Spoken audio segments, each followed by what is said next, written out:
রাজধানীর উত্তরায় ভয়াবহ বিমান দুর্ঘটনায় শিশু শিক্ষার্থীদের জীবন বাঁচাতে গিয়ে প্রাণ হারিয়েছেন মাইলস্টোন স্কুল অ্যান্ড কলেজের শিক্ষক মেহেরিন চৌধুরী। তার এই আত্মত্যাগে আজ শোকাস্তব্ধ শুধু রাজধানী নয়, নীলফামারীর জলডাঙ্গার ছোট্ট গ্রাম বগুলাগাড়িও।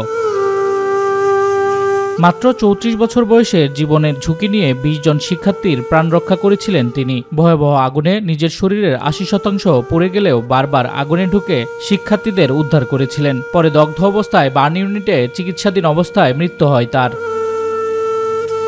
প্রিয় শিক্ষককে হারিয়ে শোকাতুর বগুলাগাড়ির মানুষ এখন বিশ্বাস করতে পারছেন না তিনি আর নেই। মেহেরিন চেয়েছিলেন গ্রামের স্কুলটাকেও শহরের মাইলস্টোনের মতো আধুনিক বানাতে। সেই স্বপ্ন আজ গ্রামের মানুষের প্রত্যয়ে পরিণত হয়েছে। বললো যে আমি কি করব, আমার সামনে এতগুলা বাচ্চা আগুনে পুইরা মারা যাবে, বাচ্চাগুলো মারা যাচ্ছে, আমি নিজে বাঁচলে বাইচে যাইতে পারতাম, কিন্তু বাচ্চাদের দিকে তাকায় আমি ফিরে আসতে পারি নাই। একটা করে বাচ্চা, আমি ৩০-২৫টা বাচ্চাকে বাইট করছি। এরপরে হঠাৎ করে আরো বড় এক্সপ্লোশন হইল, এরপরে আমি আর কিছু জানি না।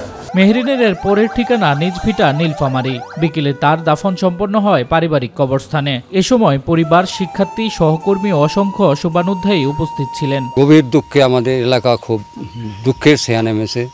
উনি খুবই ভালো মেয়ে ছিল। এই আত্মত্যাগ শুধু একজন শিক্ষকের নয়, এটি একজন মানবিক নেতার নিঃস্বার্থ ভালোবাসার প্রতিচ্ছবি। তার গল্প ইতিহাসে সাহসিকতার এক উজ্জ্বল উদাহরণ হয়ে থাকবে।